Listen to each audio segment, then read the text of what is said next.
நம்பிக்கை கொண்ட மக்கள் நன்மையின் மீது நம்பிக்கை கொள்வார்கள். காரணம், நன்மை நம்முடைய கைகளில் இல்லை. அதனை நான் விருப்பமாக கொண்டிருக்க முடியும், அதை நான் என்னுடைய தேவையாக கொள்ள முடியும். அதுவே என்னுடைய அடிப்படை தேவையாகவும் இதற்கு மேலாக எனக்கு தேவை இல்லை என்பதையும் நான் என்னுடைய உள்ளத்தில் உணர்கின்றேன். என்னுடைய நன்மையை நான் விரும்பும் போது, நன்மைகளில் வாழ்ந்து கொண்டிருக்கும் பொழுது கவலைகளும் இருக்கின்றன. உணர்ந்த போது நான் அதனை வேண்டாம் என்று எண்ணுகின்றேன். உணராத நிலையில் இன்பத்தை அனுபவித்துக் கொண்டிருக்கின்றேன். அதுவோ சுகவீனங்களும் என்னுடைய கஷ்டங்களும் சூழ்நிலைகளாக எனக்கு எதிராக உருவாகி கொண்டு வலுப்பெற்று வந்து கொண்டிருக்கின்றது. கவனிப்பதில்லை. அது என்னை தீண்டும் வரையில் தீண்டி அந்த நிமிடத்தில் நான் அதிர்ச்சி அடைகின்றேன், இந்த வியாதி எங்கிருந்து வந்தது என்று.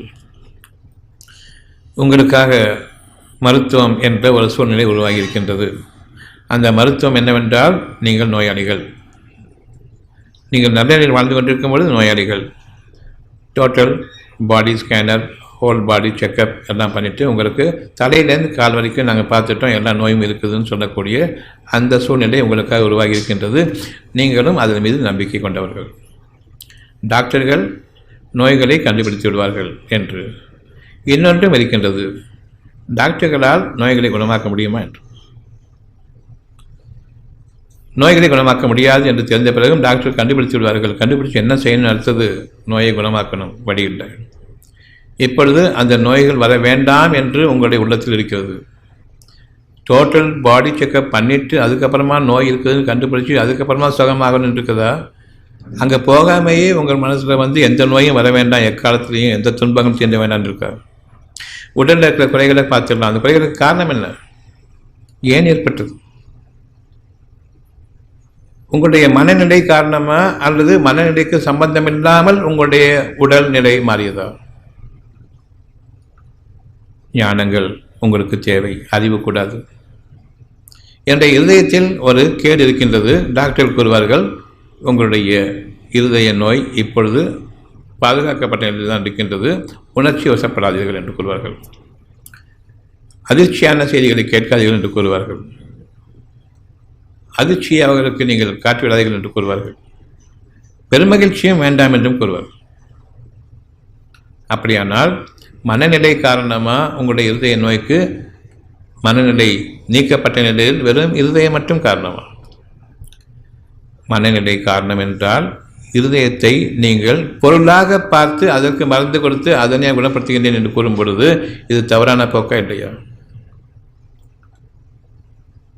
அருபமான அந்த மனதை சக்தியை நான் சீர்படுத்த வேண்டுமா? சாந்தத்தையும் சமாதானத்தையும் அளிக்க வேண்டுமா?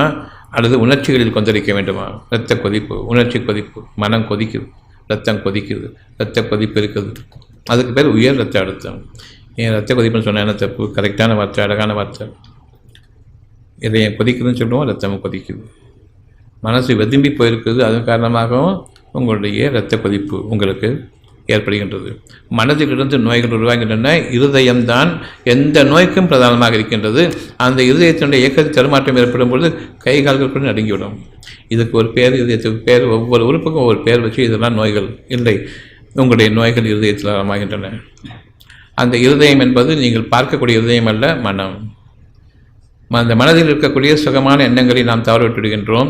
தீமையான எண்ணங்களை மட்டும் நாம் நீங்க வேண்டும் என்று எண்ணுகின்றோம். பெரும்பாலும் அந்த தீமையான எண்ணங்கள் இருப்பதையும் கூட நாம் கவனிப்பதில்லை. என்ன பாவம் செய்தேனோ என்று கூறக்கூடிய அளவுக்கு நாம் சென்று விடுகின்றோம்.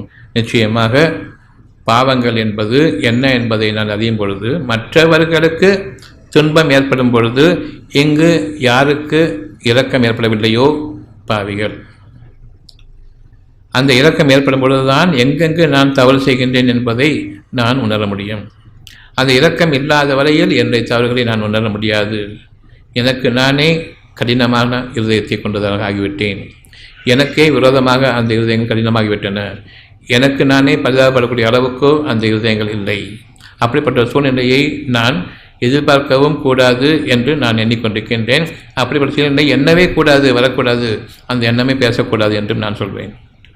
உனக்கு கஷ்டம் வந்துட்டால் என்ன செய்வீங்கன்னு கேட்கும்போது இந்த மாதிரி வார்த்தைகளும் பேச வேண்டாம் என்று. ஆனால் இருக்குது, எந்த நேரத்திலும் நிகழலாம். அது எனக்கு நிகழாது என்று எண்ணிக்கொண்டிருக்கின்றார்கள். மனிதர்கள் வாய் மூலமாகவும் வரும். உன் பாவத்தில் நீ சுமந்து கொண்டிருக்கின்றாய். மற்றவர்களுக்கு நயவஞ்சகம் செய்வதன் காரணமாக, ஏமாற்றுவதன் காரணமாக விலகிக்கொள். அதற்கு அவர்கள் கூறுவது, இதுதானே வாழ்க்கை, இப்படித்தானே வியாபாரங்கள் நிகழ்கின்றன, உண்மையை பேசி வியாபாரம் செய்ய முடியாது தானே. ஆக பொய்யில் வாழ்க்கை இருக்கிறது என்று எண்ணும் பொழுது என்னுடைய வாழ்க்கையும் பொய்யாகவே அமைகின்றது. நான் பொடித்தனமாக வாழ்ந்து கொண்டிருக்கின்றேன், நல்ல சிறப்பான வாழ்க்கையை வாழ்வதாக எண்ணிக்கொண்டு. இதிலிருந்து இப்பொழுது நான் என்னை பாதுகாத்துக் கொள்ள வேண்டி என் இறைவன் பக்கம் திரும்புகின்றேன். என் இறைவனே, நீ என்னை எந்த அமைப்பில் அமைத்தாயோ அந்த அமைப்பில் என்னை வாழவை, எந்த அமைப்பில் படைத்தாயோ அந்த படைப்பில் என்னை வாழவை.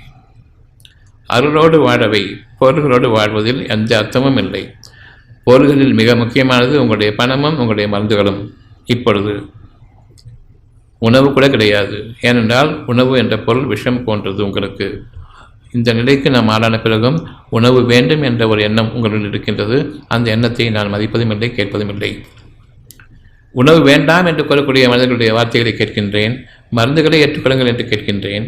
ஆனால் உணவு வேண்டும் என்று இறைவன் கூறுவதை நான் கேட்பதில்லை. அதுதான் வாழ்க்கைக்கு ஆதாயம் என்பதையும் நான் அறிய தவறிவிடுகின்றேன், நம்பிக்கைக்குள்ளும் தவறிவிடுகின்றேன். எந்த அளவுக்கு உணவை குறைத்து சாப்பிடுகின்றேனோ அந்த அளவுக்கு நான் வாழ்வேன் என்ற எண்ணத்தை கொண்டு வாழ்ந்து கொண்டிருக்கின்றோம். பொதுவாக அனைவரும் இந்த வாழ்க்கையிலிருந்து நாம் விலக வேண்டும்.